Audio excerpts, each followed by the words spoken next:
I didn't know that new climbing gym that's down the street from here. Is that, you know what I'm talking about? Oh, it's a franchise or something like that? Yeah.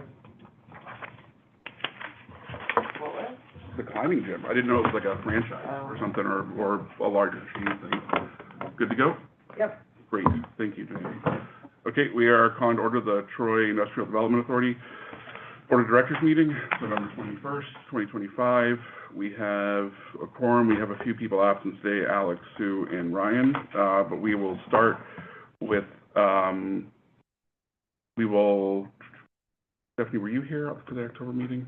I was not. Okay, we will skip the meeting minutes for today and bring those back up at the next meeting. We had enough people that were at September and October. So we will go into new business. We have an initial resolution for First Columbia 433 River Street LLC project 2025. You have the attachment in the packet. This resolution is the first step in this process. Once this is passed, we will send out the notifications for a public hearing. And this is to accept supplemental applications for First Columbia 433 River Street LLC in connection with a certain project, more fully defined in the attached, authorizing the scheduling notice and conduct of a public hearing with respect to the project and describing the forms of financial assistance being contemplated by the authority with respect to the project. Do we have, no, I thought we had someone here, so I don't know who that was. Do we have any questions or review that we'd like to go over before bringing this first step to a motion? Or Justin, would you like to add any context or overview other than what's in the packet? Oh, sure. Yeah, and I'm sure lots of folks are aware of the city's plans to transition into the former Proctor's Theater at the end of 2026. That's somewhat tangentially related to this application.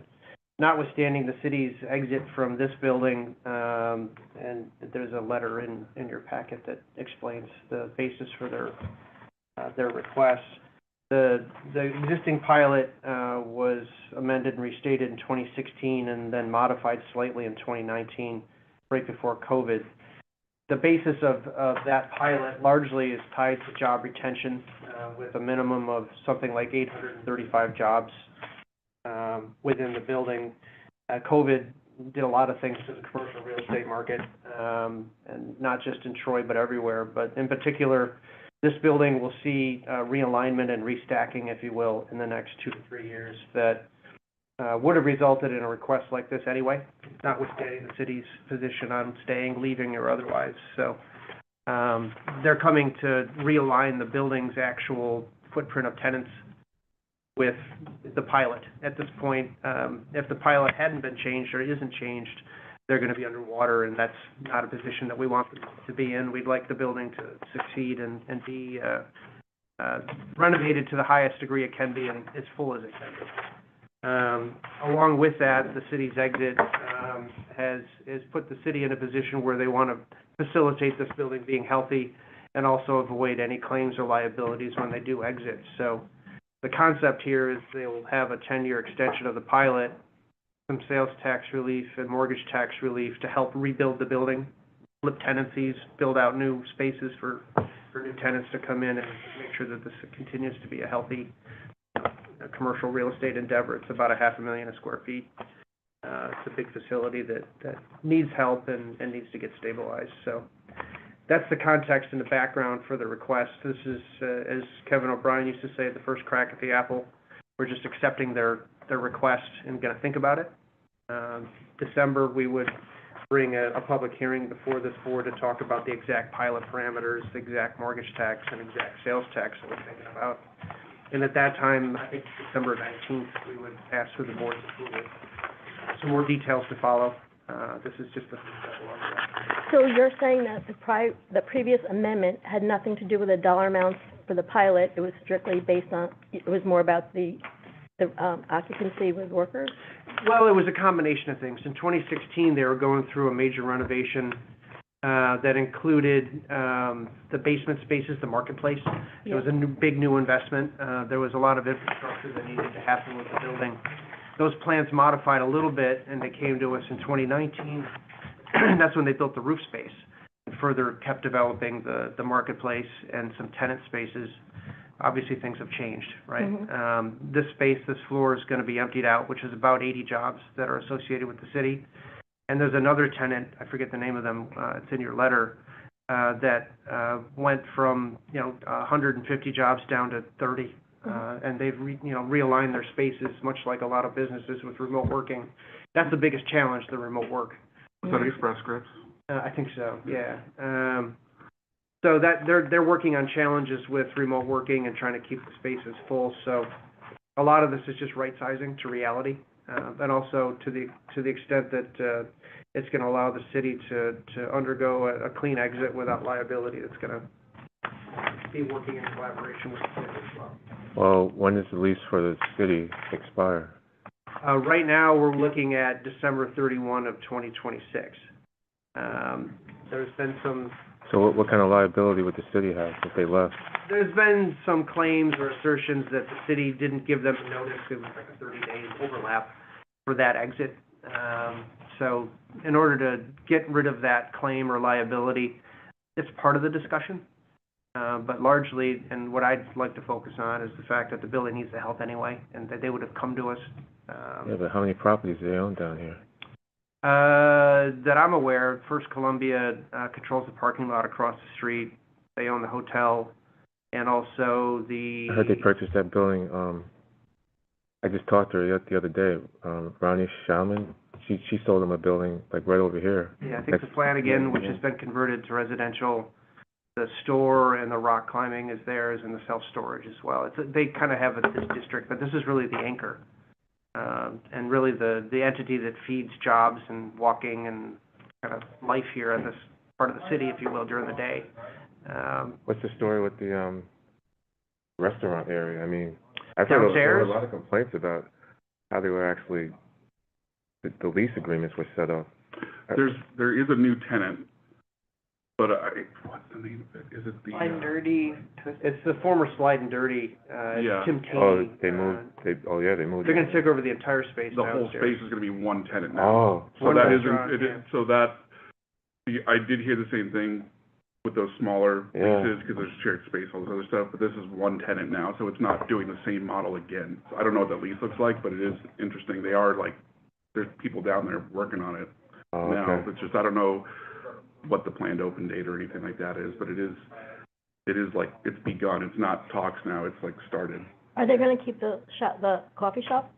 I think that's the only one that's not in the, technically in Yeah, the everything space. behind the coffee shop is Okay. gonna be one unified space, one tenant. From what I understand, it's gonna be restaurant-based, but also evening, entertainment, live music, that kind of stuff. So hopefully bring some more life back here after 5 p.m. So what I'm having trouble understanding the justification for another. What's happened is, Deanna, Jim can you has, mute yourself, please? leased out space above his current restaurant because there's been a $19 million development her? of the Troy Music Hall, Yeah, which has we gotta, fed much of his you have to business. call. Yeah, if you'd like to, please put in the notes if you'd want to speak up. Yeah, the floor isn't open. Yeah, Okay, sorry, yeah, so I was trying to understand the justification for an additional 10 years if we're talking about the number of jobs. Albert mentioned the fluctuation with the restaurant. That, since we've been here, has never been, consistent. And I'm not understanding the numbers here. I mean, I see what they are, but I don't see how that is beneficial to the city. Right. Well, a lot of this job retention and keeping a critical mass within the building. In order to do that, you need to have healthy tenancies, long leases, and that's what we're trying to help them get to stabilization. The pilot numbers that have been discussed are somewhat static. The amount of reinvestment, we're trying to confirm with them how much more dollars they're going to put in the context of restacking spaces, this space, first floor, that's all going to be new investment. And right-sizing that job number, whether it's 500, 700, 400, we don't know. That's what we really need to roll up our sleeves and get to work on between now and the middle of December. Can we go back to the full-time job? So the 930, what have they consistently reported? Does anybody have that? Danae has the statistics and can share it, but based on my memory, And what was done, when that was closed in 2016 and 2019 is there was a cushion given. In the event that they do have a tenant flip, there may be a year, or if they have a reduction in tenancies, we basically gave them a 100-job cushion, so I think it's 835. They haven't hit that yet, but they're in that range right now.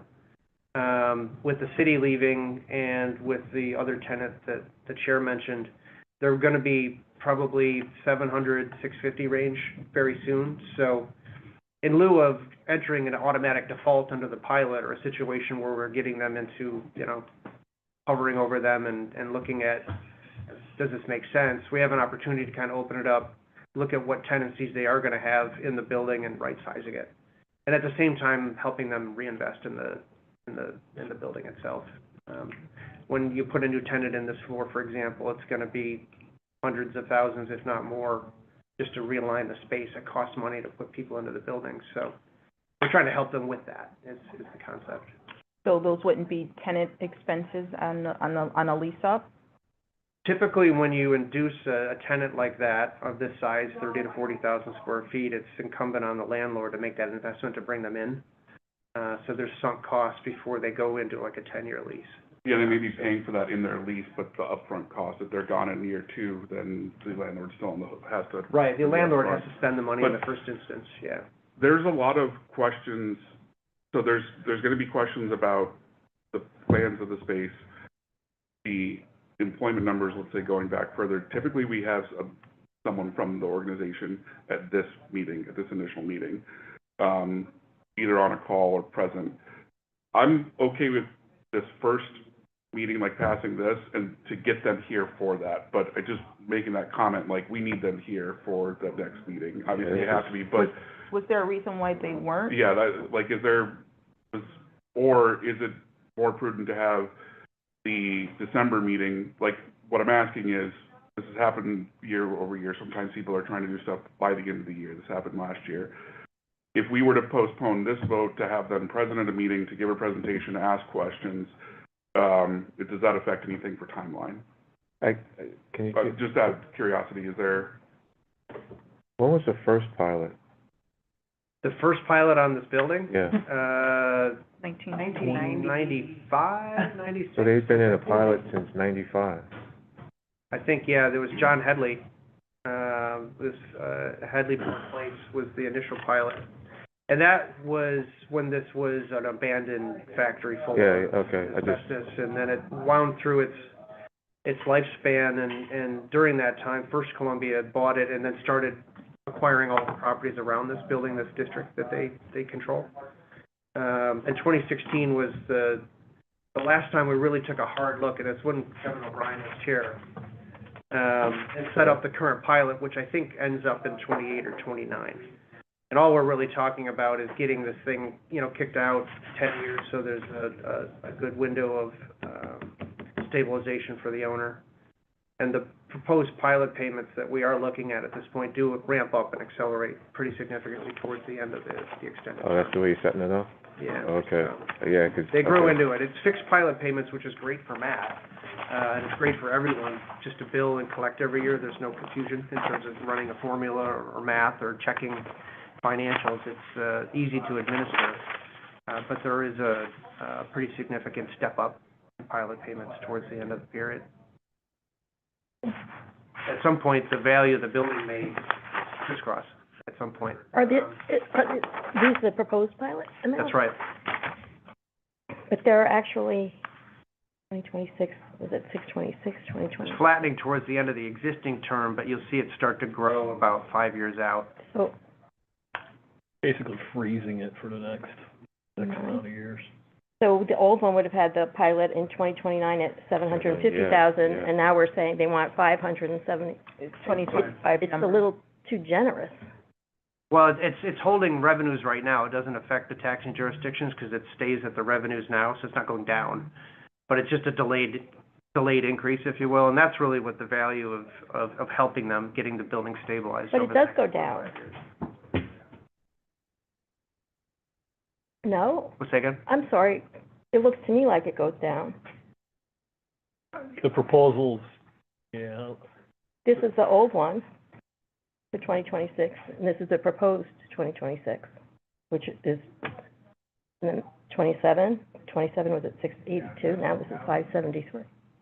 Right, yeah, there's a flattening for like 4 or 5 years, and then you start to jump in 2033, which is beyond here. You're starting to jump up and get in, $100,000 Which is still higher. considerably less than what it would have been, because we had them at 753 in 2029. Right, well, the alternative's an empty building. That's That's kind of not- what we're trying to fight off, yeah. But if we did that for every property owner, what would happen? We could go in executive if you want, yeah. With people struggling with their businesses that put their blood, sweat, and tears into it. And you know that, we've seen, from the Paris report, we see the ones that have really struggled. And now they should have come back and requested a revamp of theirs. Because is that what pilots are meant to be, like a perpetual? Well, this one's a bit of an outlier with 500,000 square feet, somewhere between 500 and 800 jobs, and probably another 10 million of investment needed over the next 5 years. So if you look at a small business that's struggling with its pilot with 20 jobs, it's scale, right? Yeah. So that's kind of what we're dealing with at this point. But, Is there a mortgage on the building?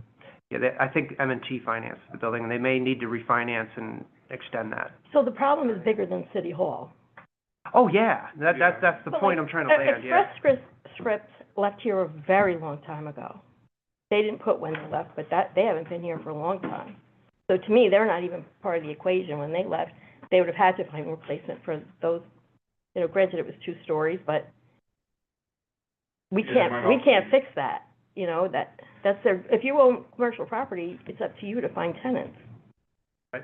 The other thing that I'm gonna say, it's very difficult sitting here, and we're approving apartments and apartments and apartments, and now the term micro apartments, and I know a lot of these apartments are teeny.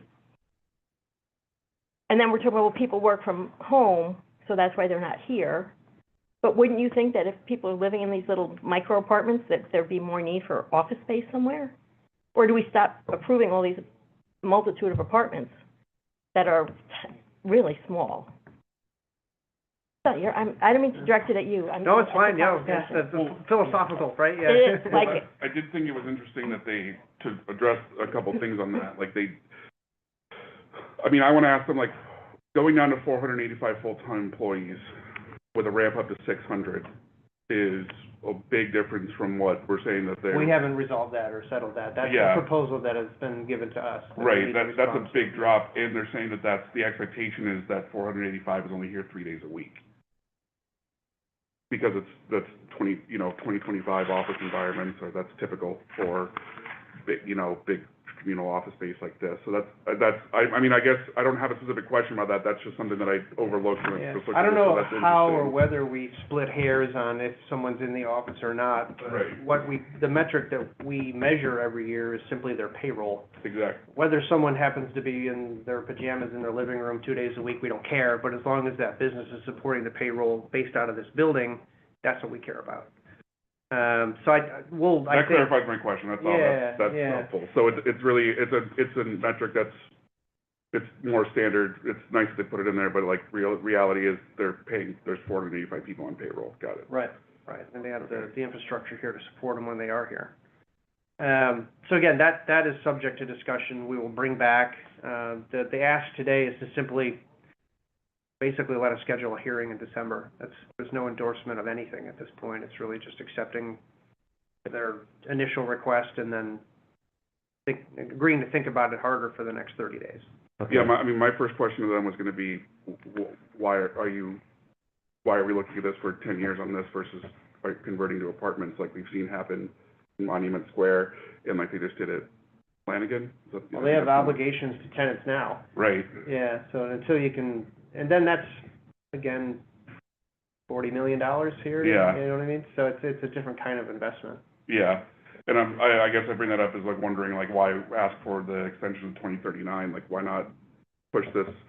Would run out I don't know. I just think the reality of getting tenants back in offices between now and 2039 is going to be just harder every year. Yeah, with AI boom, exploding like it is, yeah. So Yeah.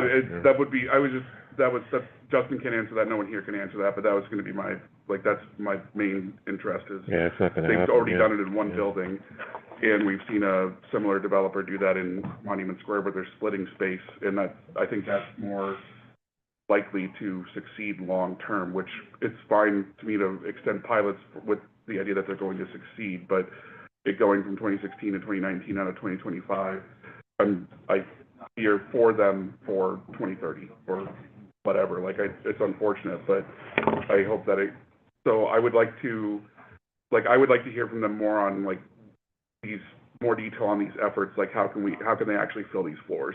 But that's me from my background in, construction and real estate. It's a great question. How is it, what's going to change? Yeah, and because the description is brief, but it's not, like you said, dialing in what the amount they need is. So if they need this, if they want to, if in order for them to invest the time to take this more seriously, to get those answers to us, we need to vote at this meeting to get to the next stage. I just don't know that we'll have all the answers at that meeting to approve them. I don't think they should go into that meeting with that expectation, because I have more questions on the table. So if there's not a time limit on this, I'd rather push this vote to have them come in and answer questions for us. I just think it's unusual for them not to be here for this meeting. That's all. But if we vote it and they're here at the next meeting, then that's fine too, as long as they have the expectation that, we're putting resources into the public meeting and all that. When my expectation is we might be pushing that again because there's going to be questions unanswered, which isn't a bad thing, but if we vote it at the next meeting, that we can still push it, right? Or We can have the public hearing and then table the final authorization if your questions aren't fully answered. That's fine. But I know there's a desire, not only from the applicant, but also the administration is looking to try to have a reconciliation by the end of the year. That doesn't mean that forces you to say yes or no. But I think to the extent that we can get all the questions answered and all of the metrics established to your satisfaction December 19th, there's a chance you could get comfortable and approve then, but we're just trying to set it up to bring it to that head on the 19th. And if it kicks into the third week of January out of necessity, that's up to you completely. Yeah, Are they? Because I'm sorry, go ahead. Are they threatening to sue the city for liability? That's what's going on in the backdrop, yeah, as part of the analysis here. I think that the building's health is... Isn't enough time for them? What's that? A year isn't enough time for them? A year is enough time for them to find another tenant. Oh, well, A year in there's advance, a presumption that we they'll be wanna- able to fill the space, but there's That's some... a long time for Yeah. yeah.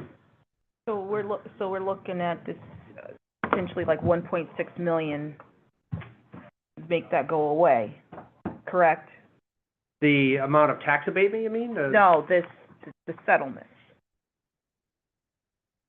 You were asking about the claim. Oh, the settlement really is just that extending the pilot, and there's no other money changing hands. The city owes them some CAM. Part of the analysis in the new city hall is the city right now, ironically, and this is not soapboxing, but the city right now owes them $135,000 in common area maintenance charges from last year, and this year we'll have to pay $180,000, which is about $550 a square foot on CAM. Ironically, the city is paying a part of the pilot payment to First Columbia so they can make a payment to the IDA, who then pays about 25% that back to the city. Does that make any sense in the world? No. So part of the analysis on the city's move makes a lot of sense. Why would we be absorbing 15% of a private developer's carrying costs for a building? But as part of that exit, there's some disputes over the timing of notices that went back and forth. We're being asked to help facilitate a clean exit, which is, one board helping out another, its parent. But I would say proportionally, that's just a part of the overall analysis. The building, once the city leaves, notwithstanding the dispute and other tenants leaving, this thing is in a very precarious spot. How's it gonna help? I mean, How do we know? Giving them certainty on their taxes Well, for a long period of time will help them refinance. my question Help about them the fill 1.6 tenancies. was they've spent, it's looked like It's all not I understood cash was flowing. they spent 1.6 who's gonna in the last 2 years. What do are it? they, is that the 1.6 you're referring to? No, this is to to settle Oh, to got settle it. the two claims. So this essentially has already been agreed to. What's that? Yeah, This was, from the city council, the Mhm. finance, I saw that. meeting. So it's Oh, the valuing of the the 10-year extension? $184,000 in CAM charges, late fees and interest, and then alleged anticipated breach of lease, $1.45 million. And if that's agreed to, then this is the term of, so the city would pay that, and then in addition to that, the proposed pilot would also be a part of the agreement, as item What's in number lieu of? In lieu of the $1.4 million of what they're claiming as a damage, if we extend the pilot, that's not ever gonna be paid. Was the original lease supposed to end the end of next year? The city's lease? Yeah. There was an opportunity for the city to curtail it at the end of '26, and I think there was a 30-day window on some notice. So, here we are, right? It's not something that we're directly dealing with, but we have the ability to help absolve. I just found it, that's number, is it just a coincidence that 1.6 is what matches what they've said they've spent in the last 2 years on improvements? Probably, but. Well, it weird would help to coincidence. have Yeah. them clarify, yeah. I mean. But one of the things that's so frustrating is people look at this building and think City Hall at Troy has all of it. We're just one floor. So those improvements are not clearly from this floor. And not only It's that, the facade. the city is responsible for most of the improvements or whatever on each floor. In its space, yeah. Well, we need them here, that's the Yes. bottom line, and I think that, Yeah, they should provide us with more information too. Like, I'd like to see like a pro forma. Yep. For like the next We can ask for that. 5 years, and, the last 3 years' tax returns, for this property, the cash flow for this property. I mean, these are big numbers they're talking about. I really don't think it's gonna help. After after the city gets out of here, how's it gonna help? I mean, Hendrick Hudson downtown is having the same issue. Smaller building, they can convert it to apartments, but this building's a monster, man. I mean. Right. well, I'm still up for getting into the step where we're passing initial resolution so we can have a public hearing and get them here for the discussion, but I don't, that doesn't lock us into anything, and I don't know that, I feel less confidence going into this one than I have other pilots, but I want to get them here and get them seriously answering these questions, so that's why I would push for the initial resolution to get those forward, or if we don't want to, right, they can push again for this, but that's where I'm at with it. So do we have any other questions? To Albert's point, we would if we want to see that information, when are we going to get it in order to even know where, like in a month? I've given them a deadline, just so you have a sense of it. Thanksgiving's next week, so but I've told them that we need their full application by Monday or Tuesday, the 1st or 2nd. And then we're getting to the point where if we're gonna have a public hearing on December 19th, we need to publish the end of that week, 5th, 6th. So it's incumbent on me to lean on them to get a whole bunch of information, and I'm hearing feedback on pro formas from Albert as well, along with And a rent roll, the too. application and a rent roll. Yeah. We can get all that information onboarded by the 1st or 2nd, which is a Monday, Tuesday.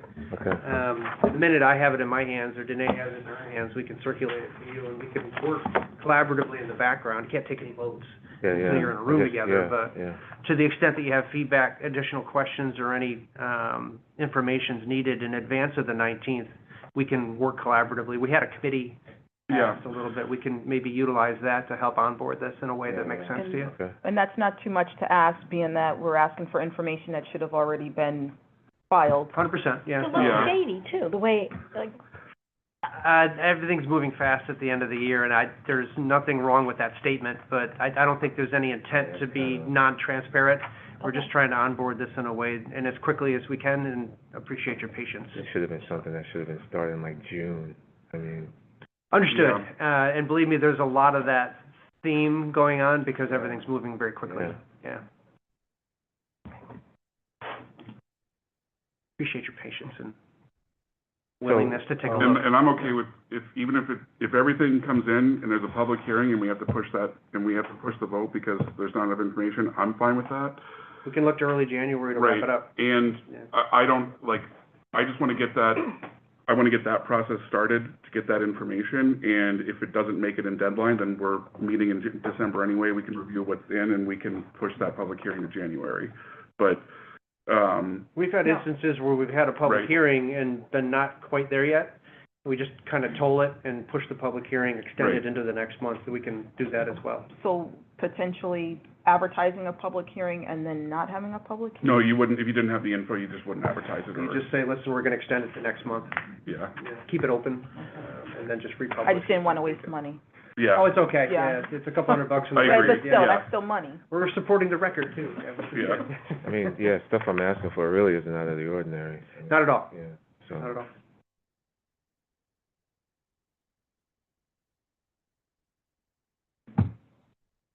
So who wants to take the motion for for the initial project resolution, and let's get this back on the table and grill them.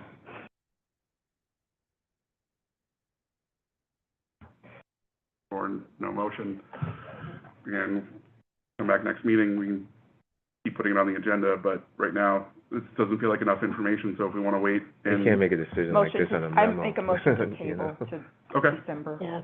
yeah, so we'll table the initial, we don't have to vote for that then, we're just not, right? Because we're not saying no to it, we're just tabling it. Okay. Yeah, so we'll, right? Yeah, I don't know, sometimes you can vote to table it, right? Or no? I think we just failed to get a motion to, in a second, so, Okay, no, yeah. okay. Understood. And, Oh, we I can got a bring it to the question. 19th. How they been paying with the taxes? Have you had any issues with them paying? Didn't they? No, Okay, all right. they get it here, ahead of time. That might actually be driven by a bank escrow, I'm not sure if you see Yeah, where because the it's checks a come set from. schedule, so I think they just know that, I think the second we email to them, it's here the next day. They're pretty quick to respond. We haven't. Okay. More information sooner. 100% understood. Thank Yeah, you. yeah. Yeah, so you don't have to get grilled by everyone, and act as That's fine. the lead blocker, or whatever. Like, that's unfortunate they're not here. Okay, that concludes new business, on to financials, no old business, on to the statement of financial position of Matt. Our first quarter statement of financial position, as of October 31st, we had total assets of $1,779,929, with $1,217,523 in net cash. We had total liabilities of $516,006, which left us with a fund balance of $1,263,922. The only change to the statement of financial position is the reflection in the due to other government in the AR for highway bills.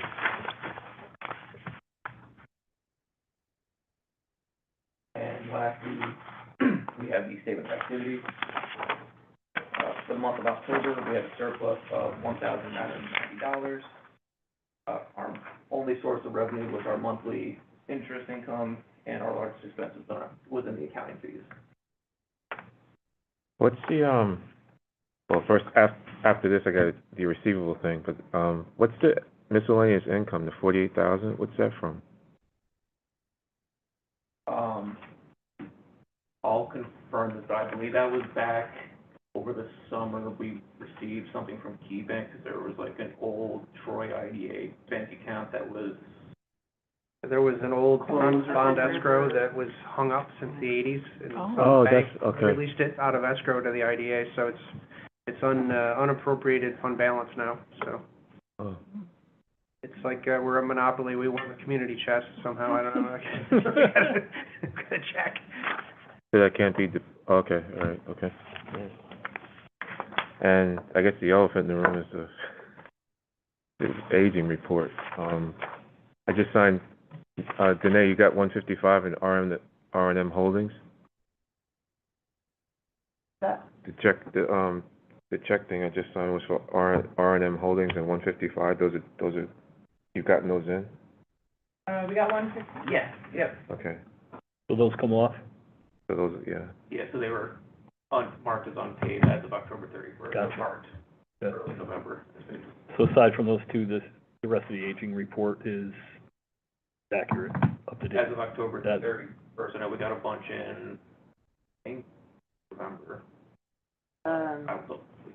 City Station, Yeah. has City Station paid?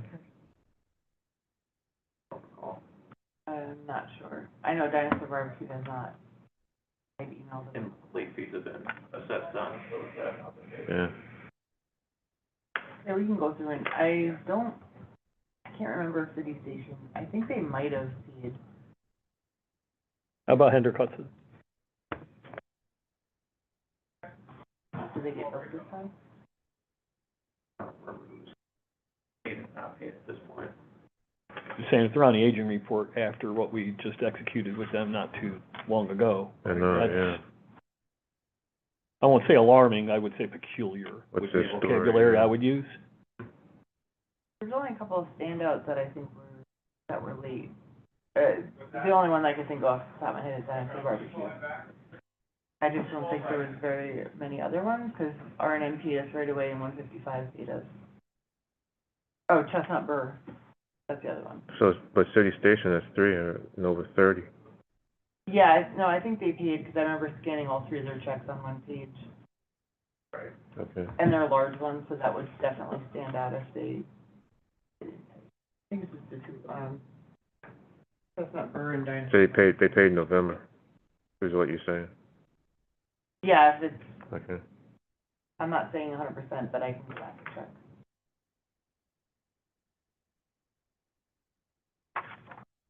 What's with the, are you went over R&M Holdings, like, little, small amount? That was a late fee for their Oh, okay, city and county from got it. earlier this year. We've been following up with them on that. Which one is R&M Holdings? I can't believe The 5 years. Oh. Yeah. Regarding the interest earnings, I just, out of this meeting, I just asked Justin status of New York class, signing up for that. And the new controller's on board, just deciding how much of the city funds to pull out of Pioneer and move to that set up an account. So it's not, no date, we're not gonna see that next month, but that is in motion. I think they just got through budget, now they're refocusing. Yeah. Have the ability to focus. That's we're changing our account to that for higher, returns. So we'll see that in 2026, just not, don't expect it next month. Wait, so you have to wait for the city to do it? The city has to be the client, not the board. Yeah, you need a parent municipality participate in the intermunicipal agreement, that is the joint savings. IDAs can't jump in, or LDCs can't jump in independently, they need to have their parent municipalities, so. But they can be the only account, but it sounds like the controller wants to do more than just these accounts. Like they're interested in more than just our funding on it because of the better banking, but. So for the purpose of this board, then we'll just have to follow up, because that's not gonna be their focus. Yeah. I'm sorry, just ask real quick. So are we switching to them, for all of our banking purposes, or No, is it this would just be for- parking savings. Okay, Yeah. good, because I don't want to learn a whole nother bank, the way they work. Yeah, this would just be an ability for Matt, and you can do next day withdrawals. It's not like a CD where you're stuck or you need to pay a penalty to get out. This is just in and out. It's kind of like what Andy was talking about, where they swiped the account and overnight it grows interest and then It goes. doesn't sound like it's squeezed, but it's just like another kind of like savings account that we Okay. can save money on. Yeah, the big benefit is it's just not locked in to hold a rate, and the rates are adjusted, I think, daily with them or weekly. Like it's more flexible to get the highest rate available in that pool. So right now, half our cash is in. How much is in our, A lot. rate? And then For what Pioneer, it's worth, crossing fingers, Troy Savings Bank Music Hall, which you approved in the last couple of months, should be closing today with funding on Monday. 140,000 more, coming in, for that project, so just as a heads up, that's, so what happens with this money? I mean, when you collect it, I mean, Decide what like, you it's wanna do sitting in with this account. Eventually you do a like- project or use it for, yeah, I mean, we said this last meeting, the last We pay project. for a lot of studies, I know we do that stuff, Yeah. but, But there was a physical building that is now, I want to say apartments, that the IDA was involved in 10, 15 years ago, was that long ago? 701 River, we still own a piece of real estate up there on the riverfront, yeah. Right. So we've used cash to help buildings get redeveloped. Or stabilize, Okay. or like make it more, practical for someone to come in and develop it, because maybe like the roof's missing, or I'm not pulling up an something that needs to be example, but- stabilized or what, yeah, okay. Yeah, where you could buy property and then you could control a little bit more how it's developed, but like then there's an unlimited amount of things you could probably figure out to do, but I don't know what the closest example is other than the 701 for the city of Troy, because I don't know how long, like I mean, this is a thing that takes like a decade to build up the coffers enough to like have that money, I would Yeah, imagine. we bought out that whole 701 complex from the M-Lock estate in I wanna say 16 or 17, and then got Redburn in there to redevelop the building. If you remember, they had the fire and then they had to kind of redo. Okay. But that wouldn't have happened if the IDA hadn't stepped in and gotten site control. So there's opportunities to use the cash like that.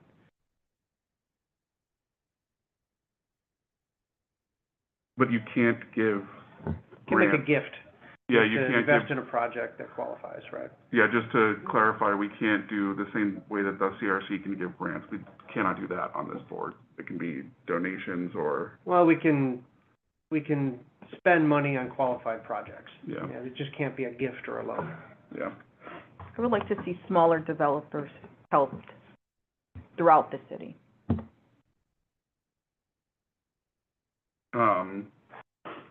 Okay. Any other questions for Matt? Sorry to get sidetracked there for you. Is all these 30-day, the 30-day accounts, any issues, I mean, have any of them paid, or, I'm gonna go through all of them, because I honestly don't really okay, all remember right, where they're all at. I really think it's only the two, but I'm not, I okay, can put it all together and email you guys. I okay, just all don't know right, where yeah, we sure, got okay. feedback. Hmm? Thank you. Okay. Do we have a motion to approve? I'll make the motion. Second. All in favor? Aye. Aye. Any opposed? Nope. And we just have Alex, Sue, and Ryan absent. Okay. We have a motion to adjourn. So moved. Second? All in favor? Aye. Aye.